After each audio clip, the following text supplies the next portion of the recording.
Hello मेरे प्यारे बच्चों, कैसे आप सब लोग। स्वागत है आपका आप ही के चैनल पे जिसका नाम है टॉपर्स कोचिंग हब।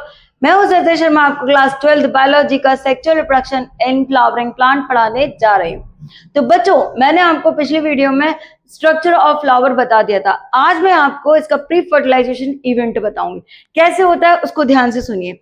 तो बच्चों, यहाँ पे आप देख रहे हैं क्या pre fertilization event. Pre fertilization event में पढ़ने के लिए आपको पहले तो ये पता होना चाहिए कि कौन से एसेंशियल पार्ट होते हैं और कौन से नॉन एसेंशियल पार्ट जो कि रिप्रोडक्शन में हेल्प करेंगे। कौन से प्री फर्टिलाइजेशन इवेंट के फर्टिलाइजेशन इवेंट में हेल्प करने वाले हैं, ठीक है, या फिर फर्टिलाइजेशन में हेल्प करने वाले। तो इसके लिए इनको सेक्सुअल रिप्रोडक्शन में कौन कौन से इवेंट है वो समझिए, ठीक है। तो यहाँ पे आपको मालूम है कौन सा एसेंशियल पार्ट है, कौन सा नॉन एसेंशियल पार्ट है। तो essential part, non essential part क्या होगा? Calyx and Corolla. किसकी बात कर रहे हैं? कैलिक्स एंड कोरोला, ठीक है। तो ये बच्चों नॉन एसेंशियल पार्ट होता है। दूसरा क्या है? Essential organ. कौन सा है बेटा? Androecium and gynoecium. यहाँ में नेक्स्ट बच्चों क्या है? ओरल की बात की जाएगी। 4 ओरल होते हैं। पहला ओरल जो कि सेपल्स होता है, दूसरा ओरल कोरोला होता है। सेपल्स को अपन क्या बोल सकते हैं? कैलिक्स भी बोलते हैं, कोरोला को पेटल्स भी बोलते हैं, ठीक है। ये जो नॉन एसेंशियल पार्ट होते हैं बच्चों। एसेंशियल पार्ट जिससे अपन क्या देखेंगे भाई? फर्टिलाइजेशन होगा या फिर रिप्रोडक्शन होगा किसके अंदर? फ्लावरिंग प्लांट के अंदर। तो यहाँ पे आप देखते हैं क्या? सेकेंड किसकी बात करेंगे? एंड्रोशियम की बात। एंड्रोशियम क्या है? थर्ड ओरल पार्ट है जिसमें क्या प्रेजेंट होंगे? स्टेमन और स्टेमन के अंदर क्या प्रेजेंट होगा? एंथर एंड फिलामेंट, ठीक है। तो ये क्या होता है? Male reproductive part. कौन सा है? मेल रिप्रोडक्टिव पार्ट, ठीक है। दूसरा बच्चों गाइनोशियम, जिसको अपन पिस्टल बोलते हैं। पिस्टल में क्या होगी? ओवरी, स्टाइल और स्टिग्मा, ये चीजें होती है जिसको अपन क्या बोलते हैं? पिस्टल। पिस्टल जो की होगी गाइनोशियम, जो कि क्या है? Female reproductive organ. इतनी बात क्लियर हो गई? तो मतलब मैंने आपको ये सारा इसका सीक्वेंस बता दिया कि कैसे कैसे क्या क्या है फ्लावर के अंदर। तो मेन 2 चीजों की जरूरत होती है रिप्रोडक्शन कराने के लिए, गाइनोशियम और एंड्रोशियम, ठीक है। तो अब नेक्स्ट अपन देख रहे हैं क्या बेटा? Pre fertilization event. Pre fertilization event में क्या होगा बच्चों कि इसके अंदर गैमेटोजेनेसिस कराएंगे। क्या कराएंगे बच्चों? गैमेटोजेनेसिस। गैमेटोजेनेसिस कराने के लिए आप देखते हो गैमीट का फॉर्मेशन होगा। गैमीट का फॉर्मेशन क्या होगा? जैसे कि क्या लिखा हुआ है? Formation of male and female gamete. क्या बनेंगे? मेल एंड फीमेल गैमीट बनने वाले हैं, ठीक है। अब दूसरा क्या होगा? गैमीट का ट्रांसफर भी होगा। क्या होगा? गैमीट का ट्रांसफर भी होगा। फिर क्या होगा? मेल और फीमेल रिप्रोडक्टिव ऑर्गन भी बनेंगे। तो इसको अपन क्या बोलेंगे? Pre fertilization event. यानी कि यहाँ पे हार्मोनल चेंज होंगे। हार्मोनल चेंज होने के बाद फ्लोरल प्रिमोडियल बनेगा। फ्लोरल प्रिमोडियल बनने के बाद इनफ्लोरेसेंस ऑफ फ्लावर बड बनेगी। इनफ्लोरेसेंस ऑफ फ्लावर बड बनने के बाद बच्चों इसके अंदर क्या होगा? फ्लावर बनेगा। क्या बनेगा? फ्लावर बनेगा। तो इस तरह से इसके अंदर क्या बन जाएगी? एंड्रोशियम एंड गाइनोशियम बन जाएगी, ठीक है बच्चों। अब अपन लोग क्या स्टार्ट करेंगे नेक्स्ट? इसमें सिंपल सी बात, मेल रिप्रोडक्टिव ऑर्गन। किसकी बात करेंगे? Male reproductive organ in flowering plant. किसकी बात करेंगे? Male reproductive organ in flowering plant. बच्चों मेल रिप्रोडक्टिव ऑर्गन क्या होता है? आपको बताया था अभी मैंने। क्या? स्टेमन। स्टेमन क्या होता है? मेल रिप्रोडक्टिव ऑर्गन, जिसको अपन माइक्रोपाइल भी बोलते हैं। क्या बोलेंगे? Micropyle pile. बच्चों एंथर, किसकी बात करेंगे? एंथर। एंथर कैसा दिखता है? तो देखिए आप, एंथर इस टाइप का बाइलोब्ड स्ट्रक्चर है। कैसा है? Bilobed structure. रुको, इसको इस टाइप से बना देते। कैसा है बेटा? बाइलोब्ड स्ट्रक्चर है। कैसा होगा? बाइलोब्ड स्ट्रक्चर, ठीक है। और बच्चों each pollen have 2 pollen sac. इसके अंदर क्या प्रेजेंट होते हैं? 2 पोलन सैक प्रेजेंट होते हैं। दूसरा, each pollen sac contain pollen grains. इसमें भर भर के क्या प्रेजेंट होंगे? पोलन ग्रेन्स प्रेजेंट होंगे। बच्चों इसको मैं आपको और इजी वे में समझा रही हूँ, ठीक है। देखिए यहाँ पे जैसे कि आपको पता है, क्या पता है बच्चों? आपने एक शिमला मिर्च देखी होगी, कैप्सिकम जिसको बोलते हैं। कैप्सिकम को आप ऊपर से कट करोगे तो इसमें 4 आपको मतलब होल दिखाई देंगे। और ये डिफरेंट मतलब कि क्या होगा? सेपरेटेड होगा। कैसा होगा? सेपरेटेड होगा। तो आपने देखा होगा, अगर आप उसको ऐसे झांक के देखोगे तो उसमें आपको क्या दिखाई देंगे? होल दिखाई देंगे। सिंपल सा एग्जांपल जिसके थ्रू आपको इसका पूरा स्ट्रक्चर समझ में आ जाएगा, ठीक है, तो ये केवल और केवल एग्जाम्पल के थ्रू आपको बताया। अब समझो इसको कैसे कि बच्चों देखो ये क्या है, बाइलोब्ड स्ट्रक्चर। ये कैसा है, बाइलोब्ड स्ट्रक्चर। ये दिखाई दे रहा है आपको, ये क्या है, इसका फिलामेंट। ठीक है, फिलामेंट। और ये क्या है बच्चों, एंथर। क्या है बच्चों, एंथर। यहाँ पे आपको सारी चीजें क्लियर होंगी। क्या है बच्चों, एंथर। ठीक है, ये एंथर है और ये क्या है, फिलामेंट। अब इसका अपन ने सेक्शन कट किया।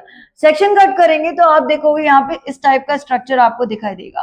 कैसे दिखाई देगा, इस टाइप का स्ट्रक्चर। चलो मैं यहाँ पे आपको बता देती हूँ कैसे बेटा। देखो ये ऐसा करके आपको ये स्ट्रक्चर दिखाई देगा। ठीक है, रुको,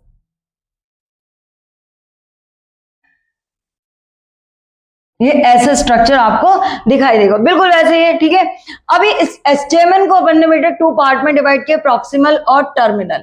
प्रॉक्सिमल क्या होता है, प्रॉक्सिमल का मतलब होता है कि ये एक अटैचमेंट, अटैच होता है। किससे अटैच होगा, अटैच होगा किससे, थैलेमस से।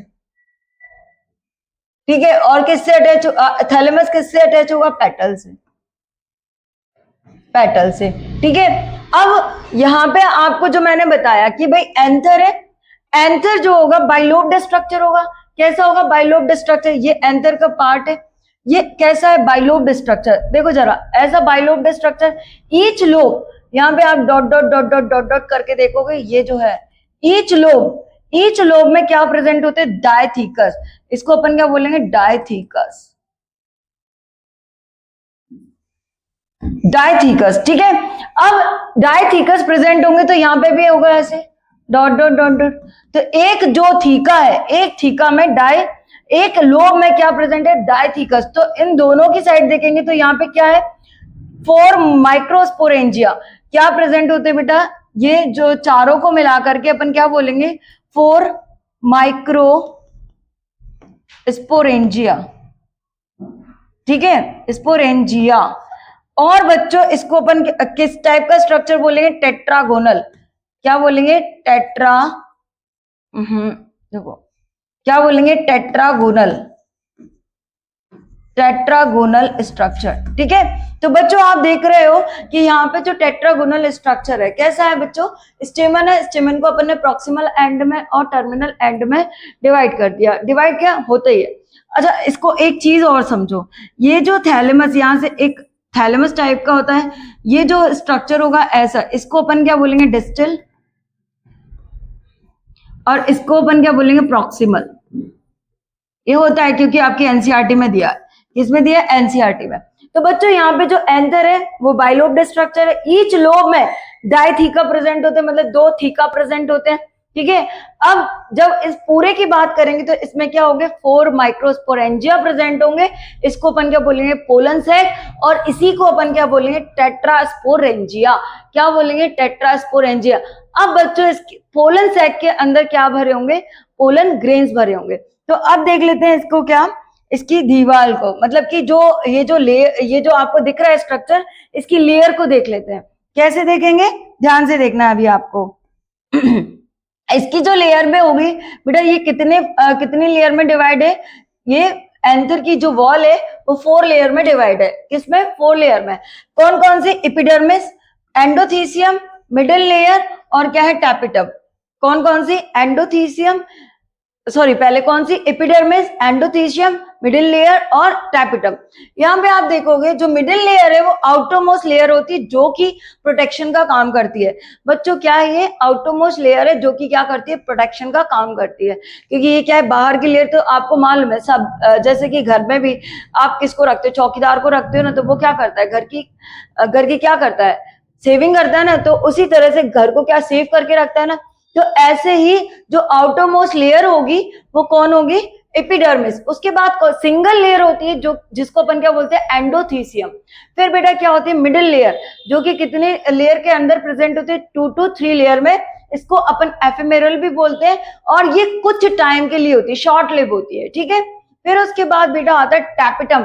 टैपिटम जब सबसे अंदर का इनर मोस्ट लेयर होती है, जो कि इसके अंदर क्या प्रेजेंट होता है, डेंस साइटोप्लाज्म प्रेजेंट होता है बच्चों।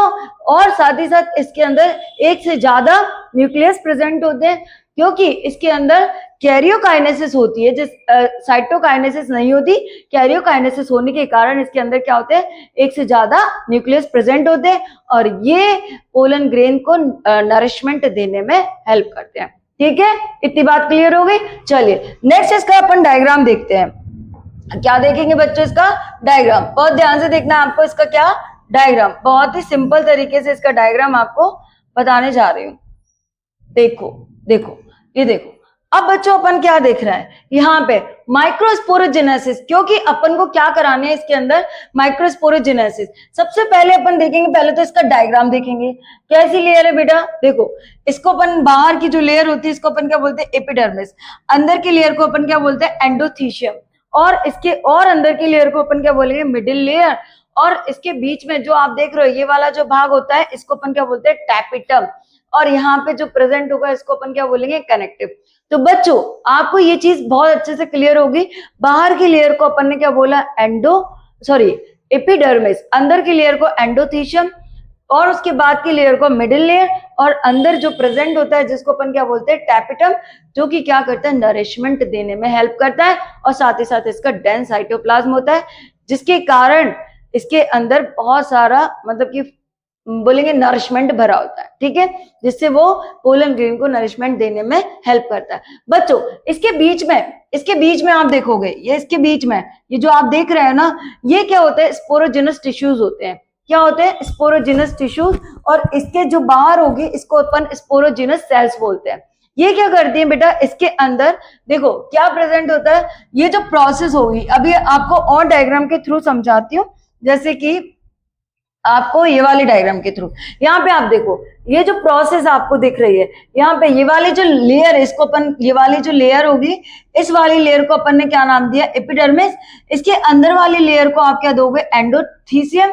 और इसके और अंदर वाली लेयर को अपन क्या बोलेंगे बच्चों, मिडिल लेयर। कितनी होती है, 1 से 2 3, मतलब कि 2 और 3 के बीच में इनकी लेयर प्रेजेंट होती है। इसके अंदर माइक्रोस्पोर मदर सेल, जिसको एमएमसी बोलते हैं या पीएमसी भी बोलते हैं। ठीक है, माइक्रोस्पोर मदर सेल प्रेजेंट होती है। और इसके और अंदर जाएंगे तो यहाँ पे आप देख रहे हो क्या है, टैपिटम प्रेजेंट है। ये देखो यहाँ पे, ये देखो आप देख रहे हो ना, ये वाली लेयर को अपन ने क्या बोला, एपिडर्मिस। इसके अंदर वाली लेयर को एंडोथीशियम, इसको अपन ने क्या बोला, टैपिटम। और बच्चों यहाँ पे 1 2 3 ऐसे करके इसको अपन मिडिल लेयर बोलेंगे। और इसके बीच में आप देख रहे हो क्या भरा हुआ है, क्या है, स्पोरोजिनस टिश्यू। अच्छा बच्चों ये जो टैपिटम है ना, ये स्पोरोपोलेनिन बनाने में भी हेल्प करता है। स्पोरोपोलेनिन बनाने में भी हेल्प करता है। किसमें, स्पोरोपोलेनिन बनाने में भी हेल्प करता है। ठीक है, अब यहाँ पे जब ये जो पूरी प्रोसेस हो जाएगी तो अब जो एंथर होगा ना वो कैसा हो जाएगा, यंग हो जाएगा। कैसा हो जाएगा, यंग हो जाएगा। यहाँ पे जो यंग एंथर होगा उसके अंदर क्या होगा बच्चों, चीजों को बहुत ध्यान से सुनना है आपको। यंग एंथर होगा, यंग एंथर के अंदर होमोजेनस सेल्स प्रेजेंट होती है। क्या प्रेजेंट होती है, होमोजेनस सेल्स प्रेजेंट होती है। उस होमोजेनस सेल को अपन क्या बोलते हैं, माइक्रोस्पोर, स्पोरेंजियम, स्पोरेंजिया सेंटर। देखो अपन किसकी बात कर रहे हैं, सेंटर की, ये वाले सेंटर की बात कर रहे हैं। किसकी बात कर रहे हैं, ये वाले सेंटर की बात कर रहे हैं। होमोजेनस सेल्स होंगी जिसको अपन क्या बोल सकते हैं, माइक्रोस्पोर, स्पोरेंजिया सेंटर बोलेंगे। क्या बोलेंगे, माइक्रोस्पोरेंजिया सेंटर बोलेंगे। उसके बाद इसके अंदर क्या होंगी, स्पोरोजिनस सेल्स होंगी। स्पोरोजिनस सेल्स के अंदर स्पोरोजिनस टिश्यूज होंगे। और स्पोरोजिनस टिश्यूज जो कि किसमें कन्वर्ट होता है बच्चों, microspore mother cell, microspore tetrad में कन्वर्ट होगा। कैसे होगा, बिल्कुल ध्यान से सुनना है बच्चों। क्या होता है, इसमें बहुत सारी एमएमसी प्रेजेंट होती है, माइक्रोस्पोर मदर सेल्स जिसको अपन बोलेंगे, या फिर पीएमसी, पोलन माइक्रोस्पोर। ठीक है, अब ये जो एमएमसी होगी ये कैसी, इसका जो प्लाइडी लेवल होगा वो 2n नंबर का होगा। कैसा होगा, 2n नंबर का। बच्चों क्या होता है, जो पोलन जो एमएमसी होती है ना वो बहुत सारी होती है। और इनके पास नरिशमेंट भी बहुत सारा होता है, क्योंकि इसका जो प्लॉइडी लेवल होगा वो 2n नंबर का होगा, क्योंकि इसके अंदर डिवीजन होगा। कौन सा डिवीजन होगा? मियोसिस डिवीजन होगा। कैसे होगा इसको आप बहुत ध्यान से सुनना, ठीक है। तो इतनी आपको चीज क्लियर हो गई। अगर क्लियर नहीं हुई है तो मेरी वीडियो को आप बार बार देखोगे तो आपको बहुत आसानी से क्लियर हो जाएगी। सीक्वेंस से समझना है। कैसे समझना है? पहले आप इसके होल्स के बारे में बात करेंगे, फिर प्री फर्टिलाइजेशन इवेंट के बारे में बात करेंगे, फिर क्या करोगे आप कि इसकी जो एंथर है, एंथर के स्ट्रक्चर को समझेंगे। एंथर का स्ट्रक्चर कैसा होता है? बाइलोब्ड स्ट्रक्चर होता है। ईच लोब के अंदर डायथीकस प्रेजेंट होते हैं। डायथीकस में 4 माइक्रोस्पोरेंजिया बनते हैं, जिसको अपन पोलन सैक भी बोलते हैं। पोलन सैक के अंदर क्या प्रेजेंट होता है? पोलन ग्रेन प्रेजेंट होता है, ठीक है। अब जब ये पोलन ग्रेन, अब अपन क्या करेंगे, इस पोलन ग्रेन के अंदर जो एंथर होगा ना, डेhiscence जब होगी तो इसकी जो वॉल होगी, एंथर की जो वॉल होगी उसको डिफाइन करेंगे। एंथर की वॉल कितने पार्ट की होती है? 4 पार्ट की होती है। कौन कौन सी होती है? पहली लेयर को अपन एंडोडर्मिस बोलते हैं, दूसरी लेयर को एंडोथीशियम बोलते हैं, तीसरी लेयर को मिडिल लेयर बोलेंगे, और लास्ट वाली सेल को अपन क्या बोलेंगे? टैपिटम बोलेंगे। पहली जो लेयर होगी वो किसका? प्रोटेक्शन का काम करेगी। सेकेंड लेयर भी प्रोटेक्शन का काम करेगी। थर्ड लेयर 2 to 3 लेयर की होती है, वो एक तरह से एफिमेरल होती है, शॉर्ट लिव होती है, ठीक है। ये सारी जो लेयर्स होंगी वो प्रोटेक्शन का काम करेंगे। टैपिटम के अंदर डेंस साइटोप्लाज्म प्रेजेंट होता है, और साथ ही साथ बच्चों ये कैरियोकाइनेसिस करता है, क्योंकि ये बाइन्यूक्लिएटेड यानी कि बहुत सारे न्यूक्लियस प्रेजेंट होते हैं, क्योंकि ये ये डिफरेंशिएट नहीं होता साइटोप्लाज्म में। किसमें डिफरेंशिएट हो जाता है? ये क्या बनाता है? बहुत सारे न्यूक्लियस बनाता है।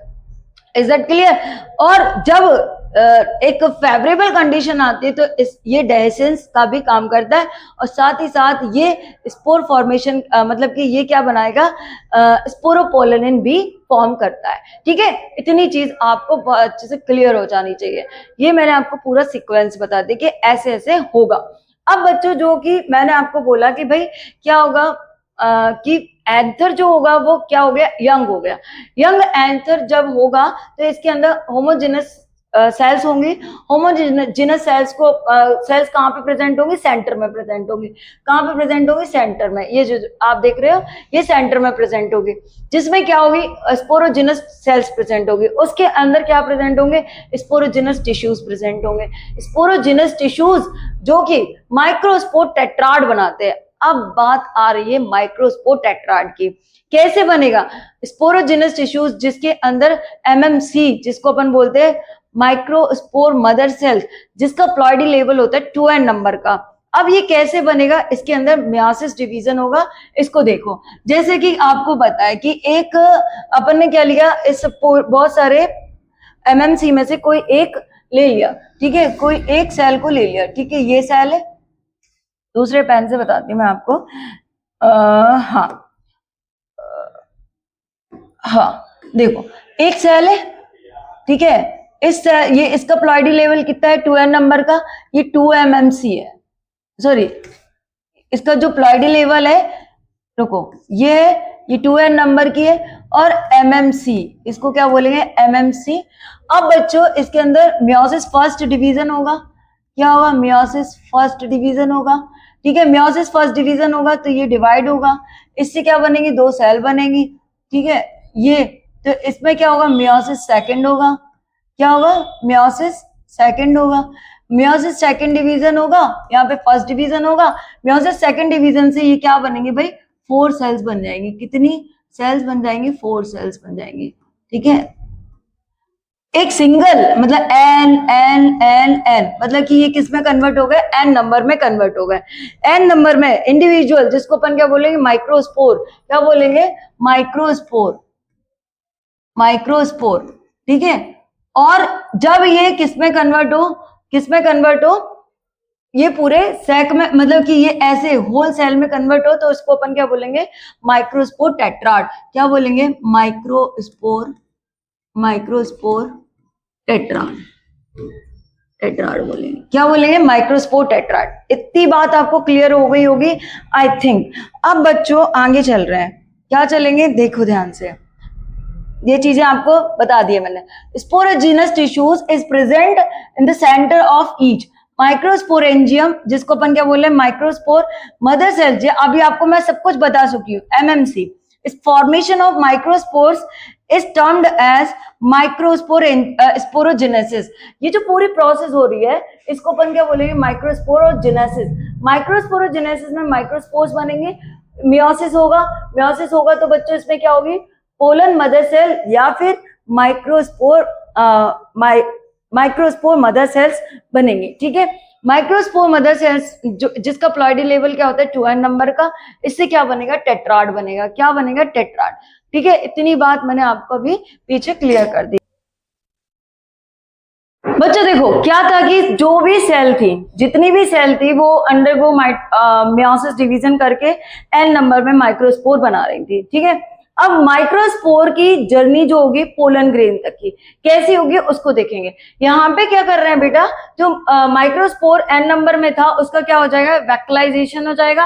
वैक्युलाइजेशन हो जाएगा तो इसका मतलब क्या है, वेजिटेटिव सेल और जनरेटिव सेल बनेंगे। तो यहाँ पे आप देखोगे कि ये जो न्यूक्लियस है, ये न्यूक्लियस कैसा हो जाएगा, एसेंट्रिक हो जाएगा, मतलब सेंटर में नहीं रहेगा, थोड़ा सा नीचे की तरफ खिसक जाएगा। अब बच्चों यहाँ पे क्या होगा, टू सेल्ड स्ट्रक्चर हो गया। क्या हो गया, cell within cell structure. ठीक है, तो यहाँ पे जो ऊपर एसिमेट्रिक स्पिंडल फाइबर्स बनेंगे, एसिमेट्रिक स्पिंडल फाइबर बनने के बाद यहाँ पे वेजिटेटिव सेल जिसको अपन क्या बोलेंगे, ट्यूब सेल। ठीक है, और नीचे क्या होती है, जर्म सेल। फिर इसका और माइटोसिस डिवीजन होगा। माइटोसिस डिवीजन होगा तो इसमें क्या बन जाएंगे, स्पर्म सेल बन जाएंगे जिसको अपन क्या बोलते हैं, मेल गैमीट। बच्चों यहाँ पे टू सेल्ड स्ट्रक्चर जब बनेगा तो यहाँ पे 60% जो भी पोलन ग्रेन होते हैं वो शेडिंग कर जाते हैं, और बाकी के जो 40% होते हैं वो थ्री सेल्ड स्ट्रक्चर पे शेडिंग करते हैं, है ना। तो यहाँ पे अपन देखते हैं पोलन ग्रेन का स्ट्रक्चर। यहाँ पे आपको इस तरह से दिखाई दिया हुआ है, ये पोलन ग्रेन है, इसके ऊपर क्या है, स्पाइन लाइक, मतलब कि थोड़े से हार्डर, इसको ऐसे समझ सकते हैं। देखो यहाँ पे आप देखेंगे पोलन ग्रेन कैसा होता है, तो पोलन ग्रेन की फर्स्ट लेयर हो गई, ठीक है, और ये हो गई क्या, दूसरी लेयर। रुको, ये क्या, रुको, ये हो गई फर्स्ट लेयर, और इसके ऊपर ऐसे स्पाइन लाइक स्ट्रक्चर, कैसे होते हैं, स्पाइन लाइक स्ट्रक्चर ऐसे, ठीक है, ऐसे स्पाइन लाइक स्ट्रक्चर। अब बच्चों ये जो स्पाइन लाइक स्ट्रक्चर, इसके अंदर जो क्या होगी, इंटाइन, इसको अपन क्या बोलेंगे, एक्साइन, इसको क्या बोलेंगे, एक्साइन, और इसके अंदर क्या होगी, इंटाइन। ठीक है, ये प्रोसेस हो गई। अब बच्चों पोलन ग्रेन का स्ट्रक्चर कैसे होता है, टाइनी स्पेरिकल स्पेरिकल स्ट्रक्चर होता है। ये 25 to 50 डायमीटर की होती है। ठीक है, और टू लेयर्ड स्ट्रक्चर होता है। कैसा होता है, टू लेयर्ड स्ट्रक्चर होता है। बच्चों ये हार्डर होती है, ये कैसी लेयर होती है, हार्डर लेयर होती है, और कंपोज किससे बनी होती है बच्चों, स्पोरोपोलिन की बनी होती है। जहां पे इसकी एक जरा सी जगह छोटी होती है, वहां से, जैसे कि आपको मैं ऐसे बताऊं, जहां पे इसकी जरा सी जगह छोटी होगी, ये जैसे कि यहाँ पे स्पोरोपोलिन एब्सेंट होगी। ठीक है, जब स्पोरोपोलिन एब्सेंट होगी तो बच्चों यहाँ पे क्या बनेगी, यहीं से क्या जनरेट होती है, पोलन ट्यूब जनरेट होती है।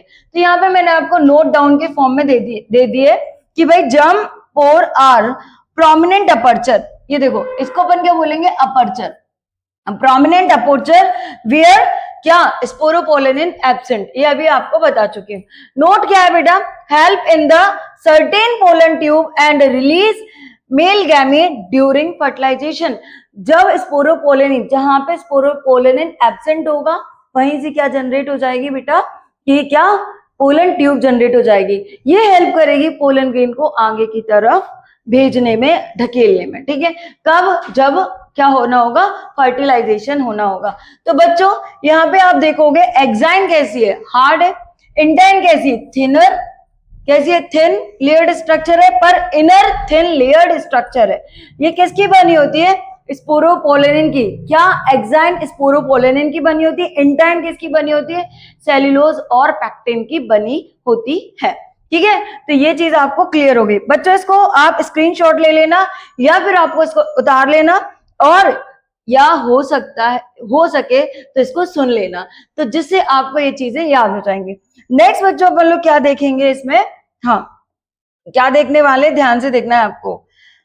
कहाँ गया, रुको, बहुत सिंपल तरीके से आपको ये एक्सप्लेन किया है, ये आपको यहाँ पे मिलेगा, रुको, हाँ, यहाँ पे शेडिंग ऑफ पोलन ग्रेन्स। जरा यहाँ पे देखेंगे इंटरेस्टिंग फैक्ट क्या होगा, ठीक है। और इंटरेस्टिंग फैक्ट का मतलब यहाँ पे क्या इंटरेस्टिंग ऐसा हुआ है पोलन ग्रेन्स के साथ। जैसा मैंने बोला था 60% पोलन ग्रेन की क्या हो जाती है, शेडिंग हो जाती है, ठीक है। और क्या 40% टू सेल्ड स्ट्रक्चर में 60% पोलन ग्रेन की क्या हो जाएगी, शेडिंग हो जाएगी। उसके बाद जो 40% पोलन ग्रेन्स बचेंगे उनकी उसके बाद में होंगे। यहाँ पे देखो यहाँ पे आपको देखो एक्सपेंशन ऑफ माइक्रोस्पोर, किसकी बात करेंगे, एक्सपेंशन ऑफ माइक्रोस्पोर, ठीक है। फिर है फॉर्मेशन ऑफ लार्ज वैक्यूल, आपको बताया था क्या हो जाएगी, लार्ज वैक्यूलाइजेशन हो जाएगा। फिर उसके बाद microspore is displaced eccentric position, centre में ना रह करके वो कहां खिसक गया, इसेंट्रिक पोजीशन में खिसक गया। दूसरा बेटा nucleus undergo first pollen mitosis, इसके बाद इसमें क्या होगा, माइटोसिस होगा। माइटोसिस होगा तो large vegetative cell and a small generative cell formed हो जाएगी, जिसको अपन क्या बोलेंगे, two celled structure. Cell within cell structure is called two celled structure बच्चों। फिर उसके बाद इसमें क्या देखेंगे, generative cell again mitosis division करेगी। फिर cell within a cell structure is formed three celled structure. बच्चों ऐसा लगता है कि सेल के अंदर मतलब न्यूक्लियस के अंदर उसी के वेजिटेटिव सेल के साइटोप्लाज्म में वो न्यूक्लियस या cell within cell structure बन रहा है, मतलब सेल के वही न्यूक्लियस उस साइटोप्लाज्म में तैरता हुआ दिखाई देता है। इस टाइप का उसका स्ट्रक्चर होता है। बच्चों इसको cell within cell structure क्यों बोल रहे हैं, सेल के अंदर सेल, ठीक है, और उसी के साइटोप्लाज्म में ये क्या कर रहा है, तैरता हुआ दिखाई दे रहा है, इसीलिए इसको अपन क्या बोलते हैं, cell within cell structure. और जब दो सेल बनती है तो उसको टू सेल्ड स्ट्रक्चर बोलते हैं, जब तीन सेल बोलती है तो उसको थ्री सेल्ड स्ट्रक्चर बोलते हैं। बच्चों generative cell again undergo mitosis division और क्या बना देती है, टू मेल गैमीट बना देते हैं। याद करो इसमें फिर से क्या होगा बच्चों, माइटोसिस डिवीजन होगा। एक सेल से ये क्या बना देती हैं, दो जनरेटिव सेल बना देंगी। क्या बना देंगी, जनरेटिव सेल बना देंगी, ठीक है। तो ये क्या होता है बच्चों, माइक्रोस्पोर टू पोलन ग्रेन की जनरी होती है, या पोलन ग्रेन कैसे बनता है, ठीक है। चलिए अब नेक्स्ट और देख लीजिए आप क्या है इसमें। हाँ, अब इंटरेस्टिंग फैक्ट और देख लेते हैं। पहले जो आपको बताना था वो मेरे को अभी यहाँ पे बताना है। यहाँ पे इंटरेस्टिंग फैक्ट क्या होता है बच्चों, इसको स्टोर कर सकते हैं। कैसे स्टोर कर सकते हैं बच्चों, it is possible pollen grains to large number of species, कई सालों तक अपन इस स्पीसीज को रख सकते हैं। कितने, किस पर, नाइट्रोजन, लिक्विड नाइट्रोजन में -196 डिग्री सेल्सियस पे, ठीक है, इतना अपन कर सकते हैं। दूसरा बच्चों ये बहुत ही बोलेंगे कैसा है, थोड़ा सा अजीब टाइप का, कि भाई इसके ऊपर टेम्परेचर का असर नहीं होता, इसके ऊपर एसिड डाल दो उसका असर नहीं होता, इसके ऊपर अपन कोई भी ऑर्गेनिक मटेरियल में रख दो तो कोई मतलब कि रेजिस्टेंट कर दो तो कोई असर नहीं होता है ना, या फिर इसके ऊपर कोई एल्कली डाल दो तो कोई असर नहीं होता, कोई एंजाइम का असर नहीं होता। और साथ ही साथ इसको पोलन ग्रेन को अपन क्या कर सकते हैं, प्रिजर्व्ड फॉसिल्स फैसिनेटिंग के फॉर्म में रख सकते हैं। बच्चों कुछ ऐसे जैसे कि वीट, राइस, सोलेनेसी और रोएसी, ऐसी जो लेग्यूमिनेसी, इन सब जितनी भी ये जो वैरायटी है इनके जो पोलन ग्रेन्स है वो जल्दी क्या कर जाते हैं, फर्टिलाइज करने में हेल्प करते हैं। नेक्स्ट बेटा जो पोलन ग्रेन्स है, पोलन ग्रेन्स 196 डिग्री टेम्परेचर जो कि होता है नाइट्रोजन के लिए, पोलन ग्रेन को स्टोर करने के लिए, तो यहाँ इसको अपन क्या बोलते हैं, क्रायो प्रिजर्वेशन बोलते हैं। और इसमें क्या होती है, क्रायो ब्रीडिंग होती है। क्या होती है, क्रायो ब्रीडिंग होती है। अब बच्चों इसके अंदर क्या है, देखो पोलन ग्रेन्स की प्रॉपर्टी एंड यूजेस, इसको देखेंगे। रिच इन न्यूट्रिशन मतलब इसके अंदर भर के होता है। तो आपने देखा होगा बहुत सारे एथलेटिक्स होते हैं, बहुत सारे रेसलर्स होते हैं, वो मिल्क शेक बना करके इसको पीते हैं, ठीक है, जिसको मिल्क शेक को यूज इन पोलन टैबलेट का यूज किया जाता है हार्मफुल ऑफ रेस्पिरेटरी डिसऑर्डर। तो मतलब बच्चों जैसे कि ये थ्रोट इन्फेक्शन करता है, जैसे किसी के यहाँ पे बाग बगीचा है या गार्डन है तो उसमें वो अगर वहाँ पे वॉकिंग कर रहा है, ठीक है, वॉक कर रहा है, या फिर वो कहीं ऐसी जगह पे गया है जहाँ पे उसको पोलन ग्रेन की एलर्जी है, तो वो थ्रोट इन्फेक्शन करता है, रेस्पिरेटरी डिसऑर्डर हो जाता है, ठीक है। और मतलब किसी किसी को हो जाता है, हर किसी को नहीं होता, तो उसके लिए ये ऐसे मतलब कि क्या बोलेंगे, डिसयूज भी है इसका, ये क्या हो सकता है, डिसयूज भी हो सकता है। दूसरा बेटा, अभी मैं आपको क्या बताने वाली हूँ, इसकी प्रोसेस फिर से स्टार्ट कर रहे हैं। क्या होगा, फ्लावर से क्या था बेटा, स्टेमन के बाद क्या है बेटा, एंथर के बाद कौन सी चल रही थी, 4 माइक्रोस्पोरेंजिया बने थे। फिर उसके बाद मायोसाइट्स हुआ था, मायोसाइट्स के बाद स्पोरोजिनस सेल्स बने थे, स्पोरोजिनस सेल्स के बाद स्पोरोजिनस टिश्यूज बने थे, स्पोरोजिनस टिश्यूज के बाद क्या बना था बच्चों, माइक्रोस्पोर बना था, कितने, टेट्राड माइक्रोस्पोर जो कि n नंबर में थे, हैप्लॉइड थे। फिर बच्चों क्या बना था, माइक्रोस्पोर, और माइक्रोस्पोर से अपन ने क्या कर दिया था, पोलन ग्रेन बना दिया था। तो बच्चों ये जो पूरी प्रोसेस है माइक्रोस्पोरोजिनेसिस की, आज यहाँ पे खत्म हो चुकी है, ठीक है। तो मैंने आपको बहुत सिंपल वे में हर चीज को इसके नोट्स में आपको इंक्लूड कर दिया, तो आप मेरे साथ इसी तरह से अच्छे से बने रहेंगे और मेरी वीडियो को बार बार देखेंगे, तो आपको वो बहुत अच्छे से समझ में आएगा। तो बच्चों इस चीज को बहुत ध्यान से देखना, यहाँ से लेकर के यहाँ तक की जर्नी, जिसको अपन क्या बोल सकते हैं, माइक्रोस्पोरोजिनेसिस। बच्चों इस पूरी जिनेसिस में आपको पोलन ग्रेन बनाना है, ठीक है। उसके लिए सारे स्टेप्स को फॉलो करना पड़ता है, जिसके थ्रू क्या बनेगा, अपना पोलन ग्रेन बनेगा। ऐसे मेरे साथ बने रहिए, बहुत इंटरेस्टिंग चीज़ों के साथ आपको पढ़ाऊंगी और नए नए टॉपिक में बहुत सारा इंटरेस्ट लेके आऊंगी, जिससे आप बहुत अच्छे से अपने क्वेश्चन आंसर कर सकते हो, PYQ कर सकते हो, और ऑब्जेक्टिव टाइप क्वेश्चन जो कि NCERT से रिलेटेड है और बुक से रिलेटेड है, आपको मैं इसी डिस्क्रिप्शन बॉक्स में दे दिया करूंगी। थैंक यू सो मच, ऐसे मेरे साथ रहिए, बाय बाय।